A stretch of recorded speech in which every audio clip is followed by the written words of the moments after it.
এরপরে আছে বাংলাদেশের রাস্তার সবচেয়ে ভরসার নাম হিনো, যাকে বাংলাদেশে প্রায় সব রাস্তাতেই দেখা যায়, হোক সেটা নন এসি বা এসি। জাপানের এই কোম্পানির বাস বাংলাদেশের পরিবহন সেক্টরে এক প্রকার রাজত্ব করছে বহু বছর ধরে। কেন হিনো এত জনপ্রিয় তা কি জানেন? কারণ একটাই, রিলায়েবিলিটি। হিনোয়ের অনেক বড় বড় কিছু সুবিধা আছে।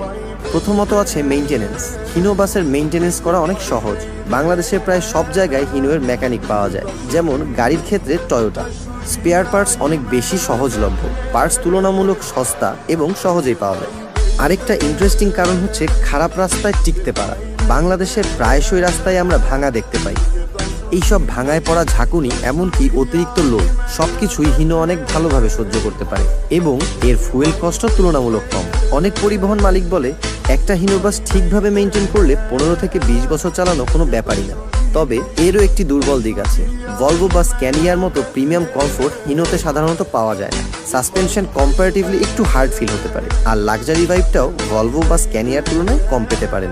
এবারে যদি তিনটি বাসকে ফেস টু ফেস তুলনা করি, কমফোর্টের দিক থেকে সবচেয়ে বেশি এগিয়ে থাকবে ভলভো, ইঞ্জিন পাওয়ারের দিক থেকে সবচেয়ে বেশি এগিয়ে থাকবে স্ক্যানিয়ার এবং রিলায়েবিলিটির দিক থেকে সবচেয়ে বেশি এগিয়ে থাকবে হিনো। যদি মেইনটেনেন্স কস্টের কথা চিন্তা করেন, সেক্ষেত্রেও এগিয়ে থাকবে হিনো। এরপরে আছে পার্টস এর অ্যাভেলেবিলিটি। ভলভো স্ক্যানিয়ার তুলনায় হিনো বাস অবশ্যই এক্ষেত্রে এগিয়ে থাকবে। এবারে যদি বলি বাংলাদেশের রাস্তার জন্য কোন বাসটা বেশি প্র্যাকটিক্যাল, তাহলে এর উত্তরটাও হবে হিনো। কম্প্যারিজন তো হয়ে গেল, এখন প্রশ্ন হলো তাহলে সবচেয়ে ভালো কোনটা? যদি আপনি লাক্সারি, কমফোর্ট আর প্রিমিয়াম ট্রাভেল এক্সপিরিয়েন্স চান, তাহলে অবশ্যই ভলভো অসাধারণ। যদি আপনি পাওয়ার, পারফরমেন্স আর ড্রাইভিং এক্সাইটমেন্ট চান, তাহলে স্ক্যানিয়া বেস্ট। আর যদি আপনি বাংলাদেশের বাস্তবতা, কম মেইনটেনেন্স কস্ট, গতি আর দীর্ঘস্থায়ী রিলায়েবিলিটি চান, তাহলে হিনো এখনো পর্যন্ত বাংলাদেশের রাজা।